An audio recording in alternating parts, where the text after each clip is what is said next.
Hi, this is Kathleen from Breaking the Spells. I need to warn you about oxalates. Big time. So this is what's going on.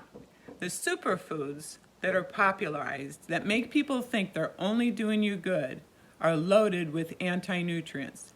And certain anti-nutrients can wear off in a day, a week, a couple of weeks. But there are a couple of them that are super long lasting. One is omega-6. The other one is oxalates. We won't go into omega-6, but do know that it's very inflammatory in excess, and most people have them extremely in excess, and it takes years to get them out of your body. What's even, let's just say, more unknown, because a lot of people know about omega-6, is oxalates. Oxalates are in all plant foods, and their sizes range from anywhere from nano-sized particles to being famous for causing 80% of kidney stones, where when it's a crystal that binds to other minerals, A, they steal your other minerals so they're not accessible to be used for your health, and B, they are like sharp crystals of glass that can downright poke your cells, the cell membranes, and flatten the mitochondria that are considered the batteries or the energy centers of your cells. They can lodge anywhere, in your blood vessels, in your joints, in your kidneys, in your brain. They can go anywhere in your body. Now, your body makes a tiny bit of oxalates if you're relatively healthy, and your body can eliminate them mostly through your poop and your pee. And when that doesn't happen because you ate too many for too long, like we did years ago, it might come and kick you in the butt later, and you may have no clue how that happened, and you may have no clue that it had anything to do with oxalates. So I warn people in general about oxalates, but I need to make this video as soon as possible. And I'm going to leave mistakes in. It may not flow well or whatever, because I just need to get this out there. So please bear with that. So the title of this video is Superfood Trojan Horses. And I think everybody knows what a Trojan horse is. To me, it reminds me of politicians that are Trojan horses. They come in with these great promises and even some wonderful things that they actually did. But meanwhile, when they open up, they're depositing a whole bunch of enemies, and some that are just going to accumulate and accumulate and accumulate. So I want to tell you what happened to me, and I have incredible pictures to show you, because we began to take these oxalate crystals off of our body as we were working a plan to get rid of excess. And I put them under a microscope, and I'm going to show you those pictures so you can see these daggers that are just interfering with the processes of the body.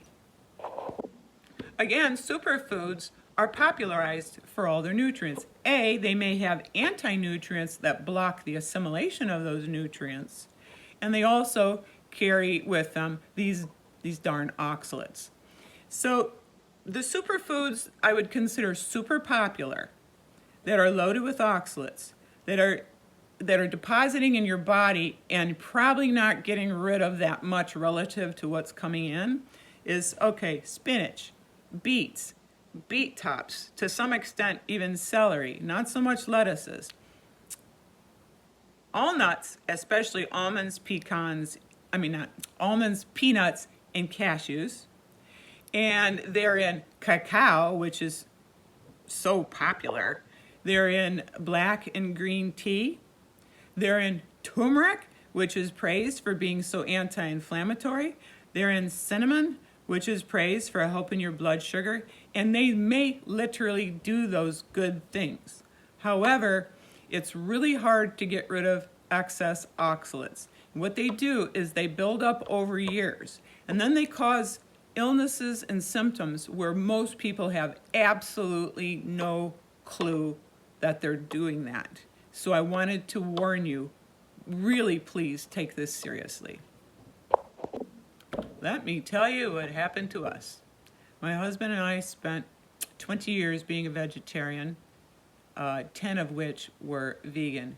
starting back in the late 80s. And it caused a lot of damage we didn't know about. And it also made him a type 2 diabetic, which we cured by going extremely low carb. And of course, we put on fat, and we also had deficiencies because they're way lacking nutrients in plant foods. So these oxalates were accumulating, and we had no clue, just like you probably have no clue. Even if you're not a vegetarian or a vegan vegetarian, you probably have, taken up the line of the, the popular so-called information and eaten a lot of superfoods if you're into health. Well, oxalates are in basically most of the superfoods, at least in the plant family. So in the animal family, or animal food family, there's basically none, traces if any. So, and some of those, I consider those the real superfoods, but they're not known that way. The plant foods are considered the superfoods. So this is what happened to us. Besides the deficiencies and having to cure diabetes later, after 20 years of being vegetarian, we were paleo for 9 years, which really helped. We're still consuming a good amount of oxalates, especially in the blessed almond butter, that we used a lot of. But a lot of other things got better, still accumulating oxalates. And so then after that, we went keto, and we still accumulated oxalates there too, but so many other good things were happening to our bodies that we still didn't have a clue. Now, I knew oxalates existed, but I think the thing that really busted us, so to speak, as far as our outlook goes and having to reassess everything was certain herbs that were really loaded with oxalates that were, so-called healthy or medicinal, that we had no clue were, until we looked them up individually, because of things that happened to us and made us look them up. We really didn't know that they were loaded with oxalates. I happen to have a playlist called Toxic Superfoods with wonderful information from doctors and nutritionists that will explain all of this, and I'm going to let them be the heroes in this. However, I just need to tell you about my story and how crazy it was to dig up this information on oxalates and how it all came about. I want to give a special shout out to Sally K. Norton and Elliot Overton and Dr. Ken Berry and Dr. Anthony Chafee. Sally's information is found under her name, Sally K. Norton. Elliot Overton's channel is called EO Nutrition, E and the O for his name. And Dr. Anthony Chafee has a podcast by his name, and Chafee is spelled Chaffee. They're wonderful sources of information on this topic, and I'm going to even show you this. So you can see the whole book. This is Sally K. Norton's book. So you can see her name there at the bottom. I think everybody who can read should have this book. Hello, Sally, and thank you for all your hard work. Okay, so next I want to tell you how this came about for us, that we discovered that we were loaded with oxalates. Well, last winter, come here, Carla, let me show you. We were walking our two big, powerful dogs in traffic with other animals going by. Come here, show the camera. This is Luigi. I love you. We were walking, Carlo and Luigi, and it was cold last winter, and the wind was blowing, and all of a sudden, my eyes just watered. They were just gushing like crazy.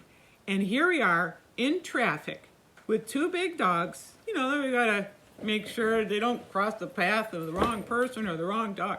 And what happened was, I felt like someone just blasted acid in my eyes. These oxalates, we realized, were coming through my tears, and my eyes were already irritated in a way I didn't know. So when the wind hit, I just gushed with tears, and I was blinded. I thought, oh my gosh, here we are in traffic, and we have these two big dogs, and I have one of them, Luigi, who is just up here, and I can't see. So my husband always carries a bandana with him. I said, give me a bandana, I'm wiping my eyes. I could barely get home. Just kept wiping my eyes, and it's like, I hope nothing happens. This is the first warning, and we had no idea what it really was. This is Carlo. My husband was walking. I love you too. My husband was walking Carlo. I say, I had a camera, Carlo. Anyway, so that's what happened. And then some months went by, and I happened to have this toenail, which I'm going to show you pictures of, and I'm going to show you pictures of the oxalates we've been getting off of our skin, and we've been putting them under a microscope, and I want you to see what sharp daggers they are. And anyway, so months went by in between, and there had been this, I'm going to show you a picture of this later when I do a voiceover over the pictures. There was this white, hard, rock-like chunk stuck under one toenail, like on the bottom edge of it. And it had been there for a couple years, and it was so hard and so rock-like, I couldn't cut that part of the toenail. Well, one day I finally could cut it. And when I did, there were like what looked like stalactites protruding from it. And I'll show you pictures. I know I keep promising that. In a few minutes, we're going to show you all these pictures. And the only toe that I had apparent arthritis in. And so it's like that one toe where oxalates were trying to come out was accumulating under my toenail and creating some kind of deposits where my big toe didn't want to be very flexible. So we began to look into oxalates more so. And we just broke down right away when I got when I saw those poking crystals attached to and sticking out of that piece of toenail. We decided to get a microscope right away. Both of us looked at each other like, oh my gosh, I got to see what this is. So then we got it. We realized it was oxalates. Now this is my interpretation. This is not medical advice. This is my experience. But regardless of what these things are that we're expelling from our exterior and probably still have in our interior and need to come out, we began to do a plan where it was like we're doing an oxalate purging diet. And I had always told my friend Phil Oscott, who I interviewed, and he's on my carnivore playlist, who is a carnivore. And I told him if I ever get really sick, because I had Lyme disease and all kinds of other stuff that I got over by being outside of the box and figuring it out for myself, that if I ever get really sick, I'm going to try carnivore again. So needless to say, we went 95% carnivore, and we're what you call dumping. It's called dumping. We're dumping oxalates like crazy. And so the next phase of this video, I want to show you the pictures. I got a picture of my toe. I got a picture of all kinds of dagger-like oxalates. Some that are just, they look like they're not so dagger-like. Some are just like little chunks of crystals. And some of that you can say, well, maybe that's salt or whatever. But the thing is, I have pictures of like all of a sudden, a piece of my arm or a piece of my leg would just itch like crazy and be all white. And just like a white dust. And when I scratched it, I have pictures of this too. All these crystals, sparklies, were up under my fingernails and on the tips of my fingers. And so they're not just salt. Salt doesn't make you itch like that. And then when you scratch it, it sparkles. So we just kept going and going. And I do want to warn you though, if you decide to do oxalate dumping and lean way more into the animal food diet, you have to know that you don't want the oxalates to come out too soon, because as you dissolve them and you try to work their way out, if too many get brought from the crystal size pieces that can like disrupt and poke and get jammed in all kinds of places, anywhere in your body, even your brain. Well, if you have much less coming in, your body will start to let them out and like really purge. And when you do, you don't want to do that too fast. This is a big warning. I love it if people are getting rid of oxalates, but The warning is you don't want them to come out too fast, because if they dissolve back down to nano-sized and they get in your bloodstream, since they steal the minerals and electrolytes and so forth, they can be too much at one time. So a good general word of advice is drop your oxalates slowly and just go at a comfortable pace. If you do that, this is not medical advice. This is what we have done. So again, we're about 95% carnivore. There are nutrients that that really help get rid of oxalates or prevent you from accumulating them. That's B1, known as thiamine. That's B6. That's sulfur, as in a great form of that is MSM, because sulfur and oxalates kind of displace each other inside the cells. When there's too much of one, the other one can't get in, and vice versa. It goes back and forth. And sulfur is very anti-inflammatory anyway, and you need it to build a lot of your tissues. So we're taking a lot of sulfur, of course, the B1, B6, and accompanied by a complex and lots of red grass-fed meat that has those things in there also. And all the stinky foods have sulfur, especially eggs or any red meat, like that's super concentrated and super healthy to eat.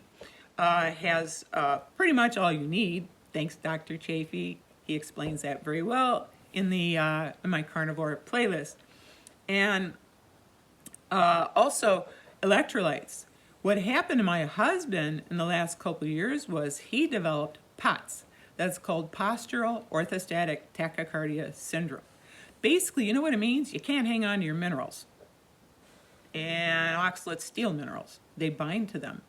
They bind to them, either make them useless and then deposit as crystals somewhere, or if you're lucky, if they bind to calcium, you might be able to poop them out. But they have to kind of be in your guts at the same time for that to happen.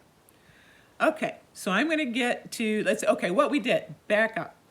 I'm leaving the flaws in this video or it'll take too long. What we did is I had to feed him throughout the day extra electrolytes. I realized one day I thought he was going to die because of this POTS. He just couldn't hang on to his minerals, which means your blood pressure and your heart rate go like this. They're wacko, and I thought, he has POTS. So I, quote, treated, I gave him supplements for his POTS, and it really helped a lot. However, since we've been oxalate dumping, he has less than 10% of the POTS that he had. So it's well on its way to being gone, which is really convenient. Oh, now again, this is not medical advice. This is what we did, okay? Please hear that well. I don't want to be in trouble with any authorities. This is what we did. If I mention cure, it's within the family. It has nothing to do with curing anyone else. This is our experience that we're telling you about. A couple other really helpful supplements, or anything with the citrates, any minerals minerals that are in a citrate form, and also lemon juice, of course organic. Lemon water helps break them up. It helps dissolve crystals, and what I would notice is if I drank extra lemon water, like a lot more, then I would have like a flush. Like I call it hot pee or hot poop, kind of hot shit. What happens is you can especially liquefy and dump this stuff where it should come out, which is in the stool and in the urine. And it can feel like you ate a whole lot of red pepper. And every time you have a hot pee, I call it hot because it feels like you ate too much cayenne pepper or even a hotter pepper. And when it comes out, you go like, wow. And it's like it didn't damage anything in us, but it's like better on the outside. That's that much less we have in us. I'm going to show you these phenomenal, outrageous photos really soon. But I want you to see this again. Personally, I'm so glad I read this book because it made doing this so much better and so much clearer. Toxic Superfoods by Sally K. Norton. And also, she's on my Toxic Superfoods playlist. I give full credit to her and Elliot Overton and Dr. Anthony Chafee and other doctors that are on my Toxic Superfoods playlist. I would not attempt this without getting really educated on it. And that's why I show the book. That's why I read the book. And that's why I put those videos. They're extremely informative and very encouraging. So next, I'm going to do a voiceover and show you my crazy pictures of the things we got off both my husband's body and mine. Here's the hard white crystal area on my toenail that I finally could cut off. So I set it on my black background cell phone so that you could see the trunk. This is just looking at it with the naked eye coming up. And we put a jeweler's loop up to it to look at it even closer and said to each other, we gotta get a microscope. So we bought this little microscope. It's really cool. My husband knows how to buy them. Okay, so there's a miscellaneous pictures coming up from all over both of our bodies. Some are more dagger-like, some are more squiggly, where it's like a hose went out just grabbing other minerals and making crystals. Just all swirly, squiggly lines. That's from my lips, I know, but I'll show you that again later. See the extensions, how they just keep going and grabbing other minerals and creating crystals? Look how sharp some of these are. This one's more of a glop. That one I think looks like a salamander with the eye up on top and everything. Okay. This is real typical of skin. That's kind of typical of what you get under a toenail, but I couldn't remember exactly where I got it. And that came off both of those last two came off of my husband. I don't remember where that one came from, and these I'll explain later. They're really something else.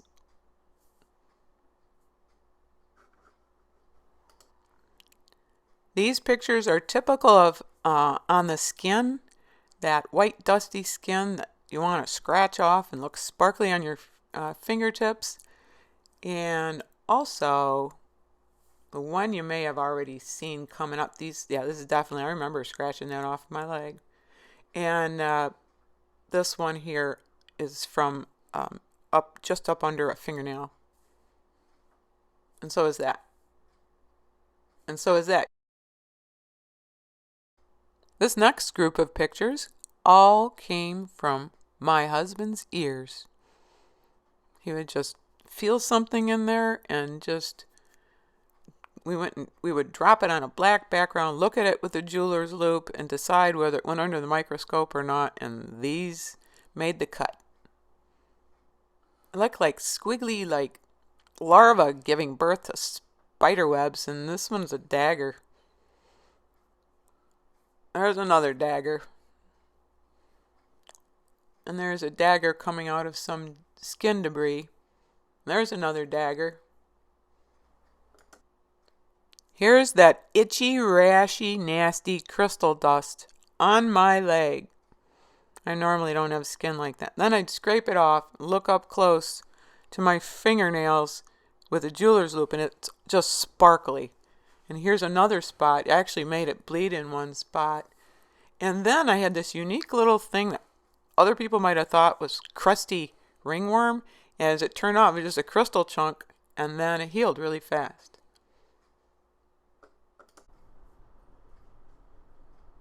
I thought this was an ingrown hair. So I kind of pinched it out of my belly, and look what was there. It was jagged. That's one end of it. The other end was shown before that. These all came from my constantly crystal peeling lips. Literally, I'd peel off crystals every day and around my mouth somewhat too for a few months. And the next one, I call it the devil's tongue. This came from my lips. That's a picture from my lips under the microscope, and it's actually like a beautiful pointy swerve. And this is the back of it, and I consider that like the back of the devil's head where you can see his horns. And next one looks like you're trying to make cotton candy with crystals. This is miscellaneous, kind of typical. It's usually more like that or more jagged and pointy. This one I think looks like barbed wire. Didn't feel very good on my lips either. It's more of a crystal mass.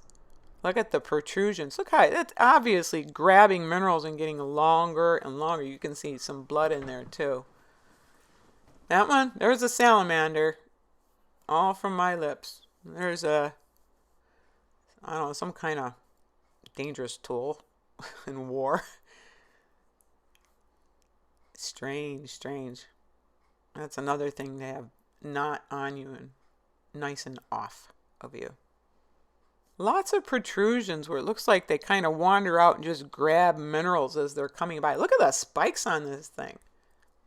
Our border should have such spikes, shouldn't it? You know those superfood or medicinal herbs? I put slippery elm. I put a bunch of herbs under the microscope. But the first one is slippery elm. Look at that. Look at the crystals. Look at the little, I don't know, you call them wiggly daggers, swords. This is, I just got a couple samples. One of slippery elm and the next one coming up is cinnamon. Look at that. Looks kind of like what I got off my body, doesn't it? Cinnamon is loaded. Look at that. Why are we consuming that? Look at that. That's amazing. You can see the cinnamon, it has that reddish tone to it. Okay, everyone, I tried to keep this really short and brief just to pretty much sound the alarm and verified with my experience of my pictures, for me anyway. You are basically on your own. You need to study on your own if it matters to you, and there's a massive amount of information on my channel in general, categorized like a video reference library for health, and maximum 5% of the videos are made by me. The rest are my favorite functional medicine doctors, nutritionists, and researchers. But for this oxalate thing, or any other toxins in superfoods or anti-nutrients, please see 3 playlists. One is Toxic Superfoods. The other one is Vegan Misinformation. The other one is called Fiber, and it's not pro-fiber. Happy hunting for oxalates, and please be well.